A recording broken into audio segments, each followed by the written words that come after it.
परित्राता येन कौरव कश्मलात। यही बात तो नारद जी ने भागवत जी में कही, जिन परमात्मा ने दौड़कर द्रौपदी को बचाया था। द्रौपदी येन परित्राता, द्रौपदी च परित्राता येन कौरव कश्मलात पालिता गोप सुंदरया। और जिन्होंने गोप ग्वालों की, गायों की, गोवर्धन पहाड़ उठा करके रक्षा की थी, सा कृष्णापिनो क्वगतः। आज भी वे कृष्ण कहीं गए नहीं है, कहीं नहीं गए हैं, यही है, यही है। लेकिन श्री कृष्ण चरणाम भोजम स्मर दुखम गमिष्यति। उनके चरणों में यदि विधिवत समर्पण होता तो विधिवत कृपा होती। उनकी विधिवत कृपा हमको प्राप्त नहीं हो पा रही। श्रीमद् भागवत की मुख्य कथा का लक्ष्य है भगवान के श्री चरणों में यथार्थ समर्पण। हमारा समर्पण किस कोटि का है?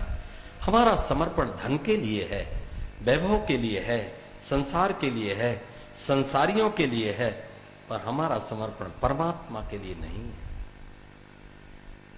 कोई काम नहीं है, घर गृहस्थी के काम से मुक्त हैं, चलो कथा हो रही, थोड़ा कथा सुने आवे। यदि समय है तो थोड़ा भगवत चिंतन कर ले।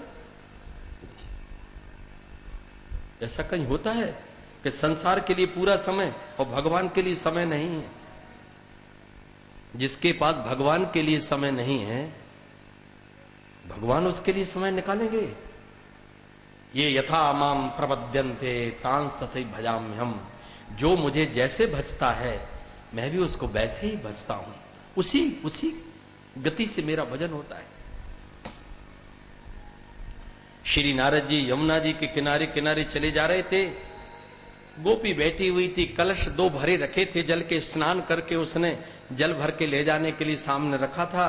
वो बैठी थी वहां पर और नेत्र बंद किए थी। उसके नेत्र बंद रहने के कारण नारद जी को लगा कदाचित ये भगवान श्री कृष्ण का ध्यान कर रही है। उस श्री कृष्ण का जब ध्यान कर रही है तो इसको ध्यान में न छेड़ूं। थोड़ी देर खड़े होकर श्री नारद जी ने प्रतीक्षा की, लेकिन उसका ध्यान तो लगा ही लगा, वो ध्यान टूट ही नहीं रहा था। परात्पर पर ब्रह्म भगवान श्री कृष्ण के चिंतन का इतना अनन्य अनुराग करने वाली वो गोपी को नारद जी ने आवाज ही लगा दी। वो लोभ संवरण नहीं कर पा रहे थे, इससे थोड़ी चर्चा तो कर लें। आवाज लगाई, गोपी गोपी, ओ गोपी। गोपी के नेत्र खुल गए। उसने